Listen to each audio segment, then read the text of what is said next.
Now it's my pleasure to bring to the stage Dr. Christy Doherty, Director of our Forensics Program. Dr. Doherty.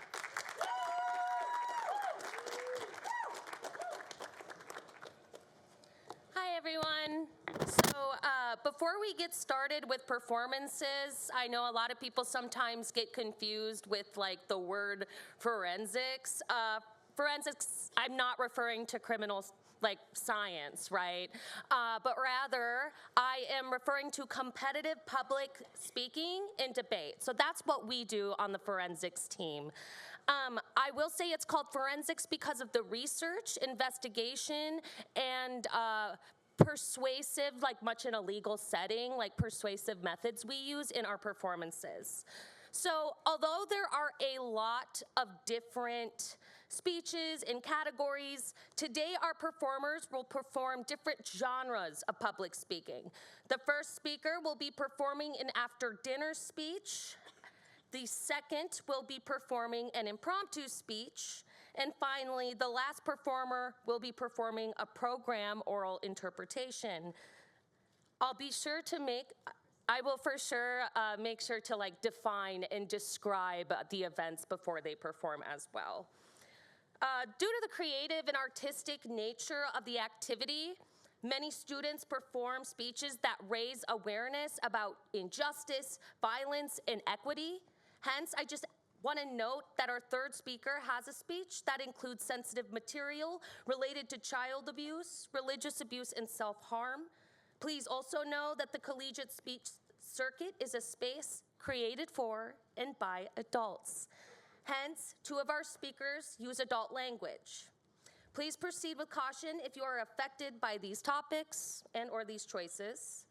Bethel College Students Wellness Counselor Dana Baxter and Assistant Professor of Social Work Sierra Williams will be present throughout and in the back lobby right over there. I'm really proud of these students. I am particularly emotional this year because all three of them are seniors and they have been here throughout my entire time here at Bethel, starting with my first year. It's been an absolute gift to work with them and to be able to get to know them and witness their art. For this reason, I hope and ask that you be respectful, loving, and compassionate audience members throughout the showcase. I also ask you to help prepare our students for our district tournament by following a few performance norms. First, for each performance, I ask that we all clap before and after each speaker. Second, in respect and care for our speakers, I ask that we turn off our cell phones and wait until performers are done speaking to get up, leave, and or enter unless you need to leave for safety reasons and to take care of yourself. Third, we ask you to just enjoy their performances. If the content is funny, you can laugh. If the content is sad, you can cry. You can also just be present with the performance as well in whatever way you see fit. If you have any questions, I and the other competitors or speech team members will be available after to answer any questions or address any concerns you might have. And also, if you like what you see, you can come join the speech team and you can talk to me. So, it is time for our first performance. Our first performer will be performing an event called After Dinner Speaking. This is an original speech to entertain, organized around a central theme designed to make a serious point through the use of humor. So, please give a round of applause for Senior Emil Benavides.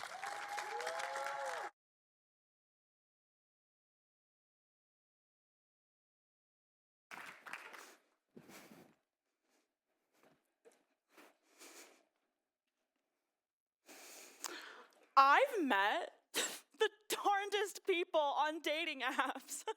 One of my matches told me that I'm like a gas station because I'm always open and convenient. Okay, but he slut-shamed me so creatively, I can't even get mad. Recently, I chose peace and deleted my dating apps, and I've never felt more sane.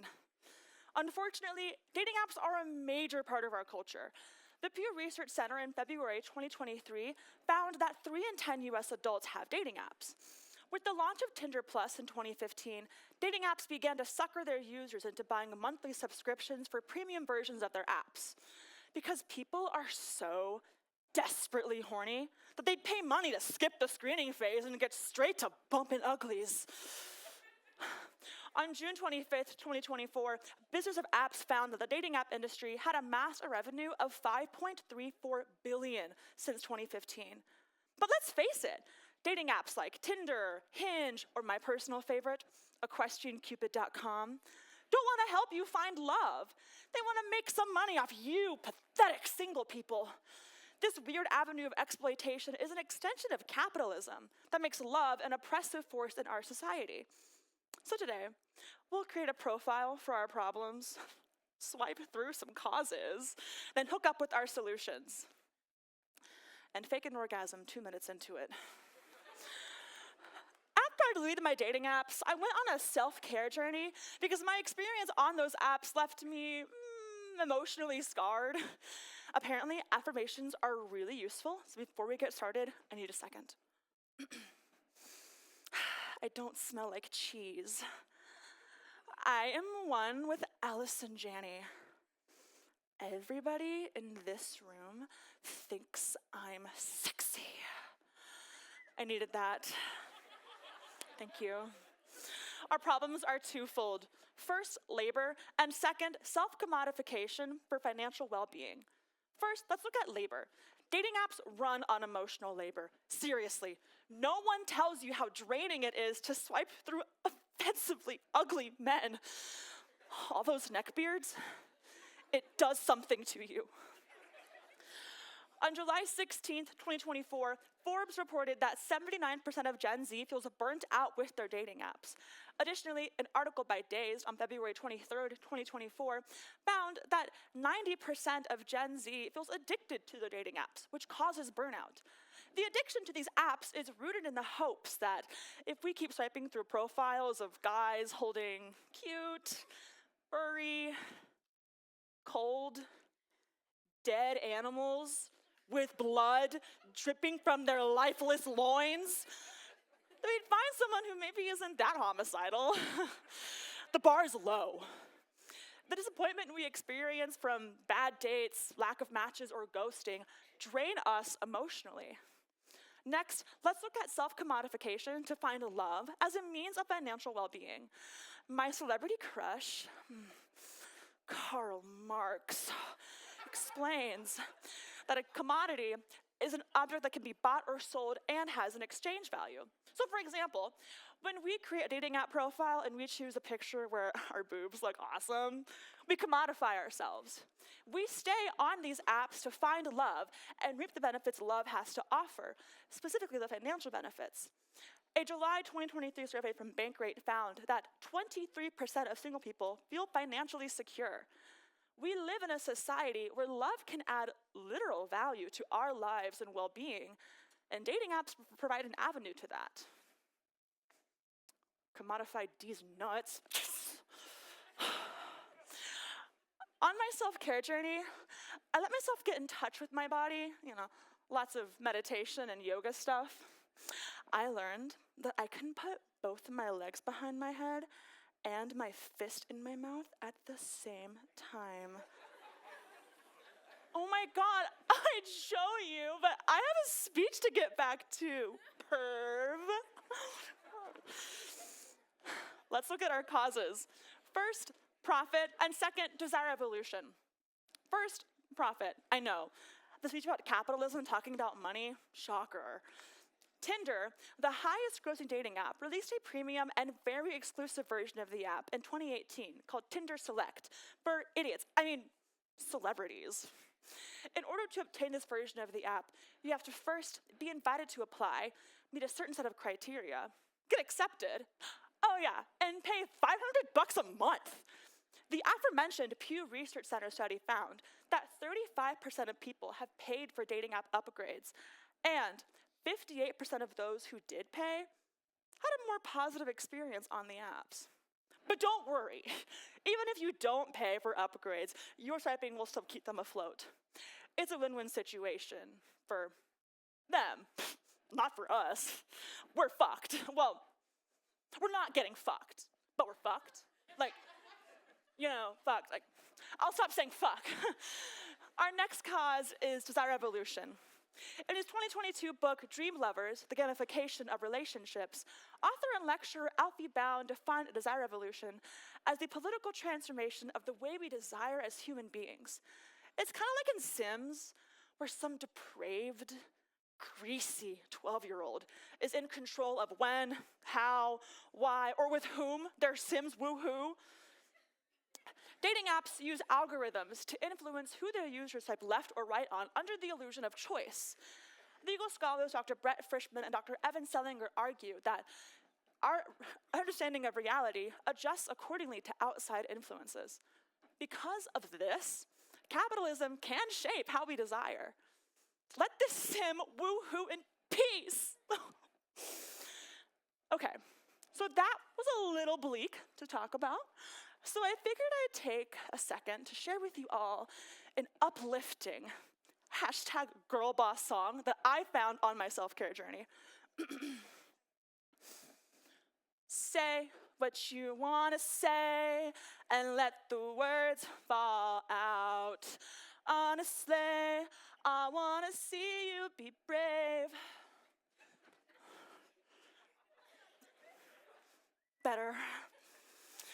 Let's look at our solutions. First, be a part of your community. And second, use them as a last resort. First, be a part of your community. In his theory of alienation, Karl Marx explains that capitalism pits us against each other, preventing any real connection to grow. In order to combat this, we need to be an active part of our community. I had a friend that once met the BTK killer in her hometown. Don't be that active, but you get the idea. In 2023, the Mental Health Foundation in the UK wrote that when people are connected to their friends, family, or community, they live longer, have fewer mental health issues, and are happier. Next, I acknowledge that dating apps are an accessible tool for people to connect with each other, which is why for my second solution, I ask that we at least use them as a last resort. Now, I know it feels contradictory to me to dog on dating apps for 8 minutes, then say, okay, here, take a little. But there's no shame in the hypocrisy game. As much as I would love to have a meet cute at a farmer's market or something, I know that's not realistic. That's why I got the apps in the first place. No matter how Orwellian our society feels, humans will always need connection. Luckily, us speech students don't need dating apps. That's what showcases are for. And since you're all here, I'm single and, thanks to my self-care journey, ready to mingle. My interests include long walks on the beach, Subway sandwiches, and writing smutty fan fiction. Oh, and I'm a Gemini. Call me. Today we discussed the problems, causes, and the solutions of the intersection between capitalism and dating apps. Capitalism's interference with the innate desire for love is exploitative and oppressive. Now I want you all to ask yourselves, are they really worth it? The bad dates, the burnout, the orgasmless hookups, are they really worth it? Choose peace. Touch some freaking grass. Delete your dating apps and make Daddy Marks proud. Thank you.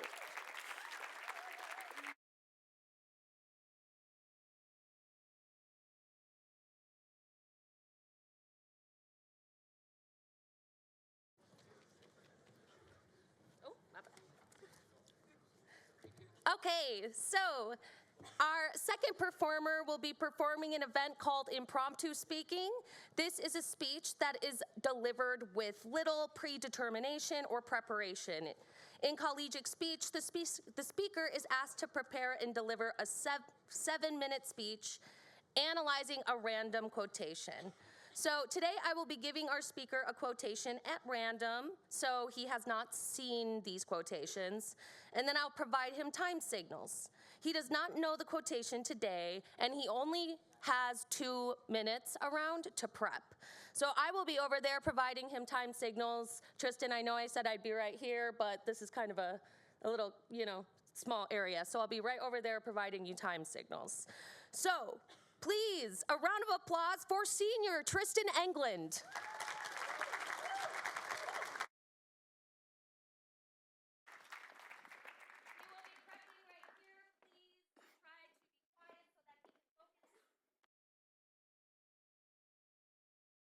All right, Tristan. So I will tell you my time signals. So 5 minutes left, 4, 3, 2, 1, 30 seconds, 15, and then 5 on down. For prep, I'll give you verbal 30s. Does that sound good? Perfect, sounds good. Okay, whenever you're ready. Looking at quote.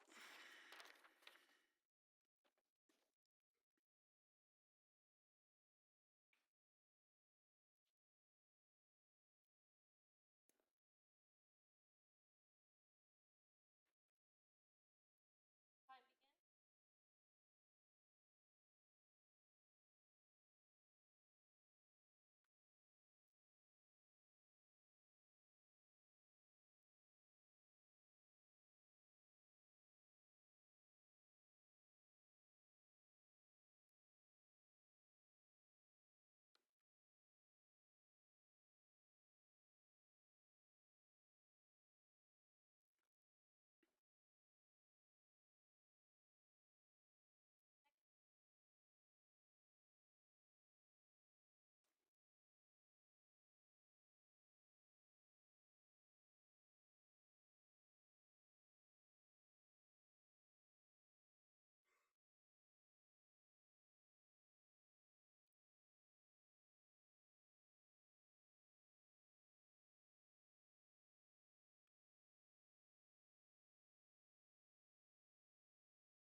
Snapchat's making a war criminal. No, seriously. You see, throughout the early 2020s, Snapchat introduced this new feature called My AI. It was a little AI buddy who would help answer questions or create conversations. And as most AIs do, my Snapchat AI had a specific set of parameters it was supposed to follow, such as, how to tell you to not do certain things. This led to one user finding out that if you told Snapchat AI how to help you not make mustard gas, it would quite literally tell you the exact ingredients to make mustard gas. The idea that this thing needs to be worked out, but it is a good idea that just needs to be pushed a little bit further and fought for if it's to be completed, ties us into today's quote. If you stop struggling, then you stop life, by Huey Newton. Today, I will explain why we must agree with this quote, showing that if something matters to us, we should keep pressing for it, and that we should keep fighting for it, rather than giving up and stopping struggling. First, I will look at what happens when we quit struggling, then follow up by looking at what happens if we are able to keep pressing forward. We can first look at what happens when we stop fighting for what we are looking for by 2 separate examples. First, through Robert Liston, and secondly, through pre-World War II Great Britain. Robert Liston is known as a very famous surgeon throughout early history. In fact, he's best known for completing some of his fastest amputations in under a couple of minutes. Now, for all you nursing students who are out there, I don't recommend this, but this was before anesthesia and painkillers, so the quicker the surgery, the less pain it would cause.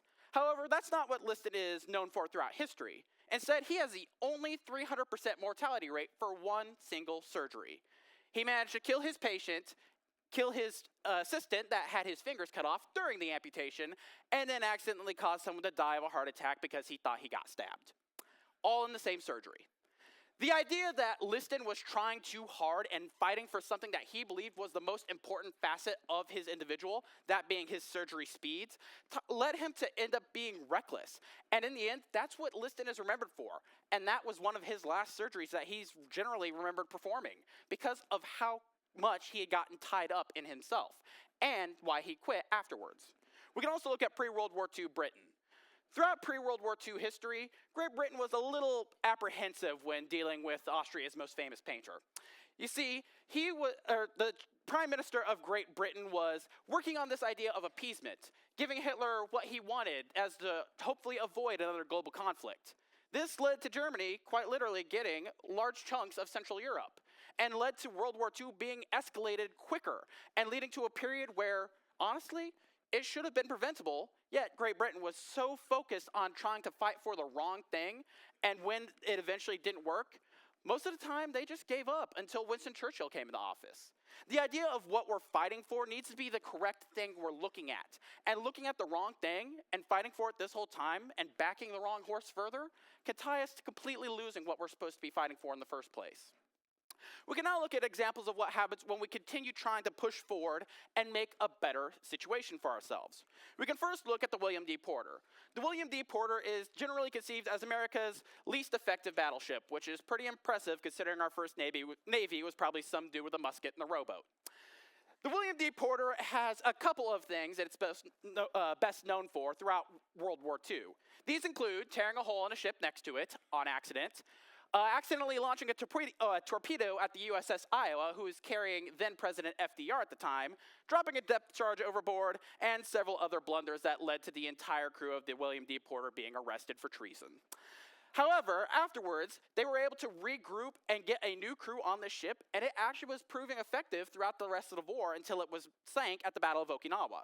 The William D. Porter had its blunders, for sure, but the idea that it was able to fight for what it needed most, its reputation, was able to push forward and create a new guideline for it. We can also look at Hitchbot. Hitchbot is a creation by a Canadian university to see if a robot can hitchhike from one side of the country to the other, just simply working with people who had some goodwill in their hearts. And it made it entirely across Canada, from coast to coast. They then decided to try this experiment in the US. And they started in Philadelphia. And Hitchbot was murdered in a ditch. However, this idea led to the creators of Hitchbot to develop a new idea of how they can get Hitchbot working effectively, most notably not starting in Philadelphia. However, Hitchbot is set to try again making it coast to coast across the US. And this idea of pushing for this experiment is what led to the Hitchbot creators having this standard for themselves and what they were fighting for being the most important things. Today, we've looked at the quote, "If you stop struggling, then you stop at life," by Huey Newton. I've explained why we must agree with this quote, understanding that what we're fighting for is the most important part of ourselves, and how through both pre-World War II Britain and Robert Liston, we need to be able to be sure that we're fighting for the right things.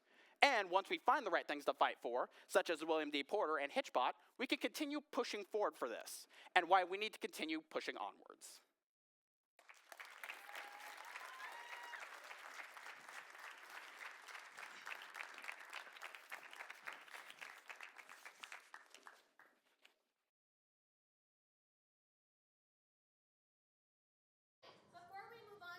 Our next speaker, I just want to remind you all that he has to write that speech and prep that speech live in 2 minutes, and he's never seen that before. It's really an impressive thing. So I just wanted to preface that.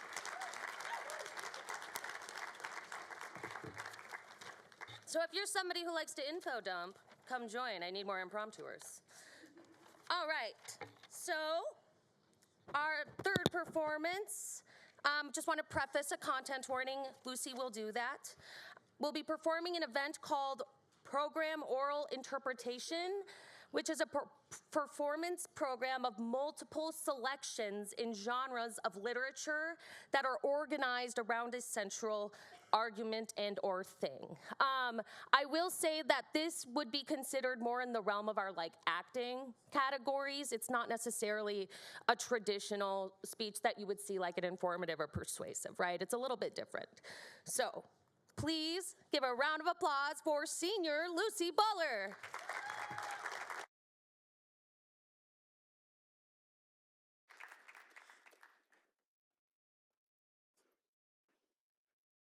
Before I begin, I just want to preface my content warning for self-harm addiction, child abuse, and religious trauma. If at any point you need to seek any kind of mental health support during the performance, please feel free to utilize an open door policy and seek out Dana and Sierra in the lobby. Thank you.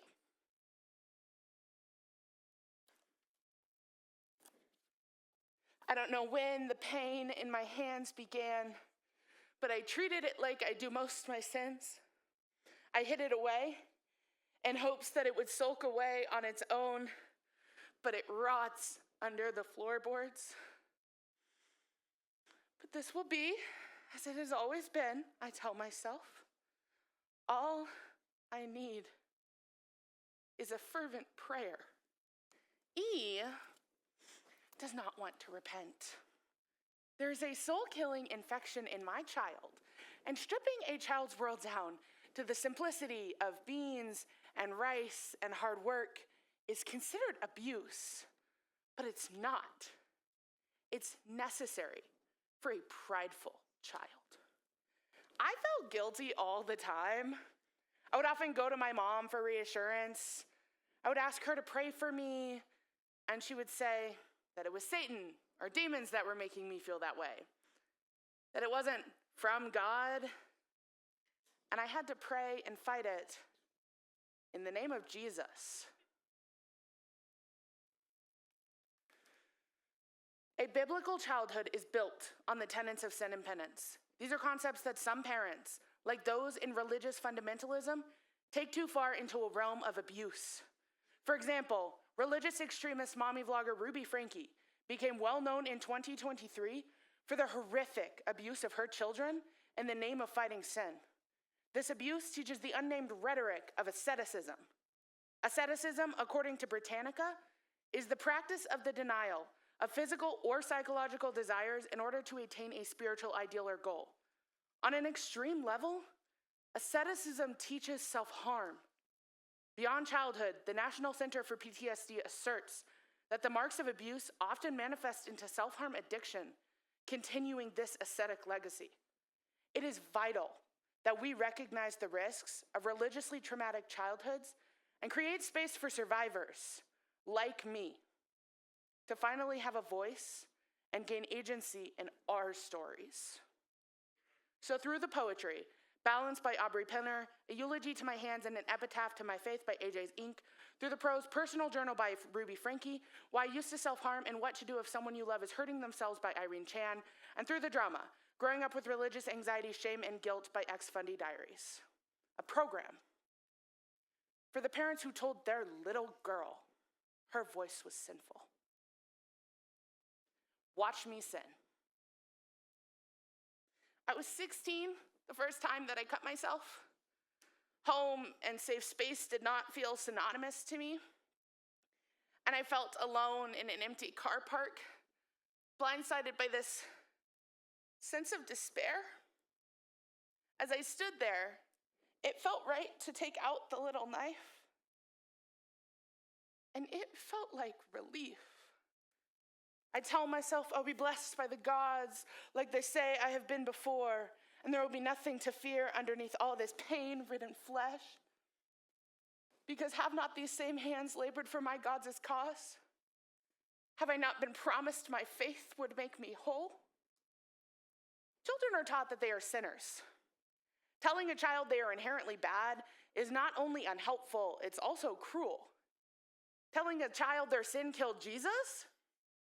That's like really bad theology.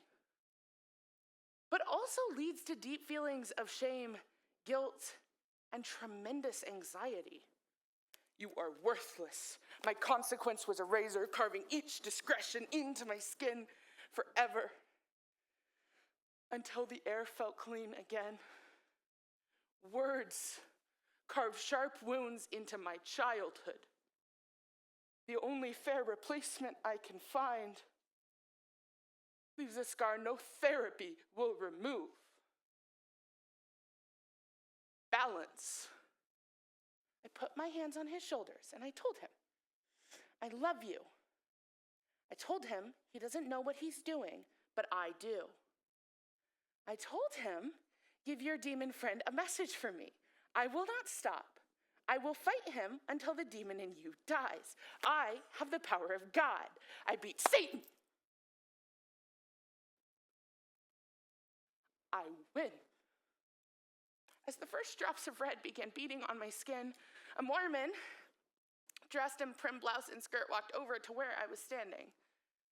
Her expression was friendly as she tried to converse, so I smiled at her, promised I'd look at the pamphlet she pressed into my hands. Both of us pretended not to see the rivulets of crimson that were beginning to drip down my arm and onto the ground. The fasting and starving of my spirit has made me into your God's image.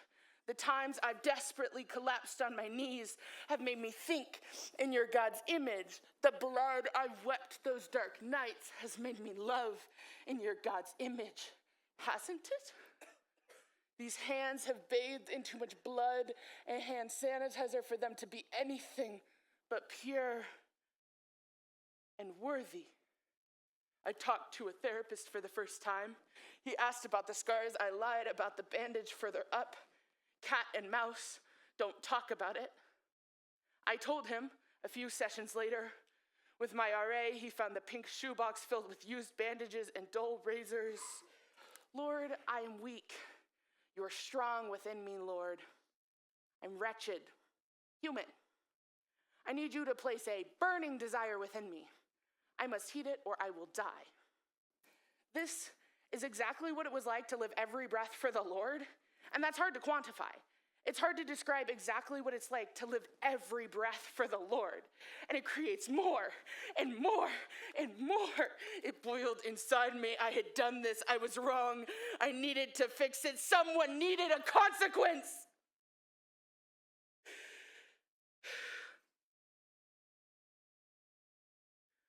I talk about the mistakes, what led to the razor. I let him see every deep buried part of me, the entire bitch. Who told you that? The first time. This idea that you are so empty inside, that your life is meaningless without Jesus. You are not enough on your own. There is a literal hole in your heart. I would write in my journal, I am nothing. So maybe all these diseases are God-given as well? Because if my pain persists beyond all my righteous striving, should I not continue to sacrifice myself for your God's desires? Should I not continue to wait piously for my rewards only available in heaven? Because if you say it exists, then why should I question these promised blessings? Surely I am wrong about any route I see in this earthly paradise. Will it all go away when I can finally lose myself in reflecting your God's image? At this point, you might be expecting a happy turn of events, that I found a way to kick the habit altogether. I can't say I have, but I've stopped berating myself for relapses. I will always carry these impulses within myself. But the people I love have been one of my biggest reasons to halt my descent into total self-destruction. It took their trust, support, and acceptance for me to end the cycle. I don't cut anymore. The truth is, that stupid bitch, that was never me. And me, I'm done carving those words into my skin. I don't need balance. I need to live.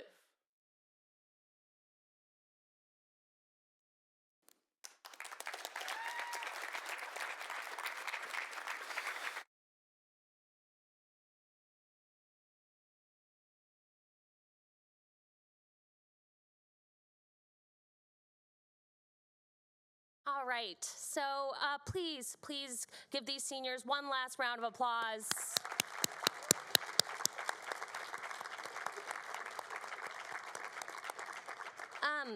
I want to say also these three have been integral to the growth of our team and also integral to our success. Last weekend we got first in the state of Kansas for forensics. If you are interested in learning more about speech or you want to ask me and or the speechies any questions, please let us know. Have a good one.